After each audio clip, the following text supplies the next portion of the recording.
जय हिंद एवरीवन।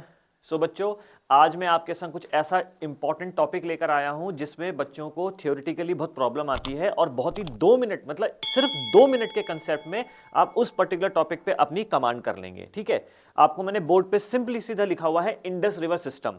मैं 2-2 मिनट में आपको पूरी नदी प्रणाली समझाता चले जाऊंगा और आपकी इतनी अच्छी कमांड हो जाएगी कि आप कभी भी ये नहीं कहोगे कि सर बुक में से जो है हम जब पढ़ते हैं तो समझ में नहीं आता है। तो आज से आपको नदी से संबंधित चीजें बिल्कुल क्लियर होती चली जाएंगी। ठीक है, तो देखो मैं यहां पर एक डायग्राम मैंने आपके लिए ड्रॉ किया है, रफ डायग्राम, सो दैट आपको पता चले कि नदी तंत्र प्रणाली इंडस रिवर सिस्टम मैंने एक एग्जांपल के तौर पर लिया है कि ये कैसे काम कर रही है।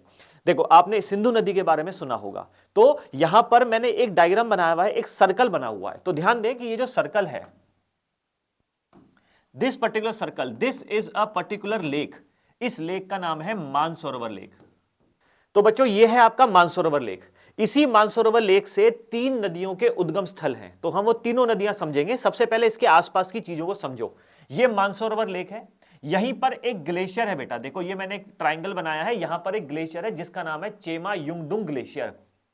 तो देखो ये मानसरोवर लेक है बेटा, यहां पर एक ग्लेशियर है जिसका नाम है चेमा युंगडुंग ग्लेशियर, और यही इसी के पास में है राकस लेक। ठीक है, तो यहां से 3 नदियां निकली हैं। एक नदी उत्तर की तरफ चली गई, ये देखो एक नदी उत्तर दिशा में जा रही है, इसी नदी को हम कहते हैं इंडस। दिस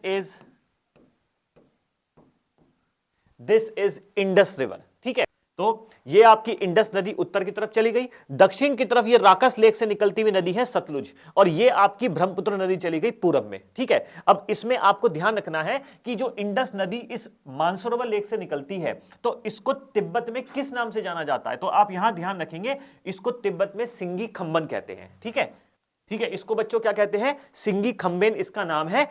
कहां पर? तिब्बत में। और जब ये भारत में एंटर करती है तो उस जगह का नाम क्या है? तो मैंने यहां पर एक पॉइंट मार्क किया हुआ है, इस जगह का नाम है डमचौक। ठीक है, डमचौक में एंटर करती है। और ये जो 2 आपको पहाड़ी है, ये मैंने 2 पहाड़ी क्षेत्र बनाए हैं। तो एक है लद्दाख और एक है जस्कर। तो लद्दाख और जस्कर की श्रेणी के बीच से होती हुई ये एक जॉर्ज बनाती हुई है, ऊपर की तरफ चलती है। और जब ये भारत को छोड़ती है, तो ध्यान दें, ये भारत में जिस जगह को छोड़ेगी उस जगह का नाम है चिल्लास। ठीक है बेटा, तो मैंने आपको बोला मानसरोवर लेक से 3 नदियां निकली है। पहली नदी उत्तर दिशा की तरफ इंडस, दूसरी नदी पूरब की तरफ ब्रह्मपुत्र, और तीसरी दक्षिण की तरफ सतलुज।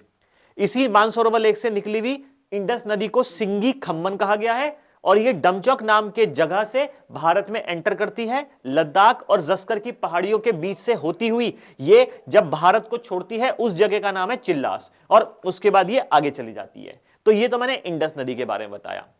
अब यहां आप देखें कि मैंने एक पर्टिकुलर नदी बनाई है, यह जगह है बेटा वेरीनाग।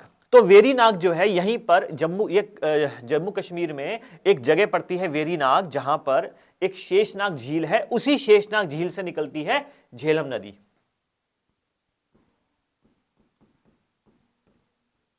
और इसी झेलम नदी के द्वारा बनाई जाती है एक और झील जिसका नाम है वुलर। आपने सुना होगा जम्मू कश्मीर में एक झील है वुलर लेक, तो वुलर लेक में इसी झेलम नदी का पानी है। ठीक है बेटा, तो ये वुलर लेक इसी झेलम नदी पर, फिर ये झेलम नदी आगे चली जाती है पाकिस्तान में। अच्छा, अब यहां पर ये 2 आपको मैंने एक रेखाएं बनाई है, इसको समझते हैं। तो बच्चों देखो, मैंने यहां पर एक मैप में एक तरीके से यहां पर मैंने क्रमबद्ध तरीके से सीक्वेंस में मैंने कुछ शब्द लिखे हैं, इसको बहुत अच्छे से स्टडी करेंगे, इससे आपको सिंधु नदी प्रणाली एकदम से क्लियर हो जाएगी। ठीक है, बहुत इजी वे में आप इसको समझ पाएंगे। तो यहां देखो वेरीनाग मैंने बताया, वेरीनाग से झेलम नदी निकली है, और यह झेलम नदी उत्तर दिशा की तरफ बहती हुई वुलर लेक का निर्माण करती है, और वुलर लेक के बाद फिर ये दक्षिण पश्चिम की तरफ मुड़ते हुए पाकिस्तान में चली जाती है। फिर यहां पर यह हिमाचल प्रदेश आपने सुना होगा, तो हिमाचल प्रदेश में एक दर्रा पड़ता है, एक पास पड़ता है जिसका नाम है बड़ा लाचा पास। ठीक है, यहां लिख देता हूं मैं। तो बेटा ये जो बड़ा लाचा पास है, इसी बड़ा लाचा पास से 2 नदियां निकलती हैं, एक का नाम है चंद्रा, एक का नाम है भागा।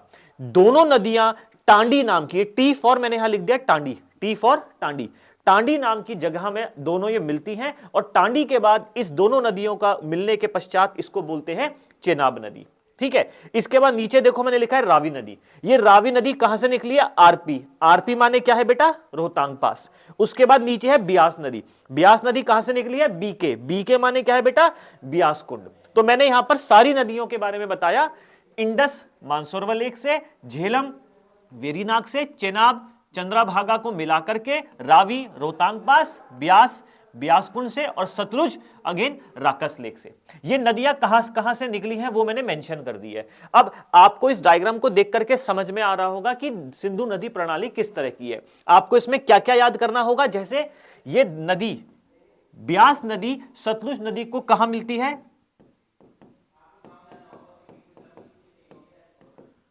तो बेटा ये आकर के मिलती है हरिके नाम की जगह, पंजाब में है। और आपने एक वेटलैंड भी सुना होगा, तो हरिके नाम की जगह पर ये ब्यास नदी जो है सतलुज नदी से मिल जाती है। उसके बाद ये नदियां, ये झेलम, चेनाब, रावी, ब्यास, सतलुज मिल गई, सतलुज, ये आपस में फाइनली जाकर के कहां मिलती हैं?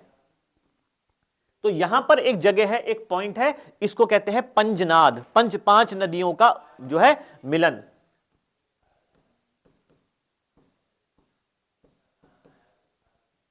और फाइनली ये इंडस नदी से मिलती है पाकिस्तान में, और उस जगह का नाम क्या है बेटा?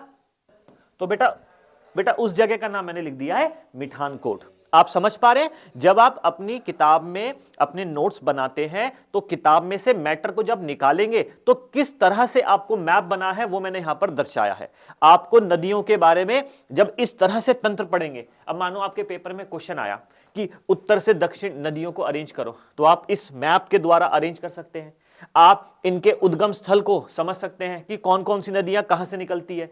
जैसे पेपर में क्वेश्चन आया था कि बताओ which of the following river enters India from a pass called as what? Shipkila pass. तो ध्यान दें, सतलुज नदी जो है ये जब हिमाचल में एंटर करती है, भारत में एंटर करती है हिमाचल राज्य से, तो वहां पर एक दर्रा पड़ता है शिपकिला दर्रा। तो शिपकिला दर्रे से होकर के, ये शिपकिला दर्रे से होकर के तब ये अंदर हिमाचल में एंटर करती है। तो ये छोटी छोटी चीजें आप यहां मार्क कर लोगे ना, तो आपके लिए हर नदी को लेकर के एक नोट्स तैयार हो जाएंगे आपके। आप इसमें क्या क्या याद कर सकते हैं मैं आपको बता देता हूं।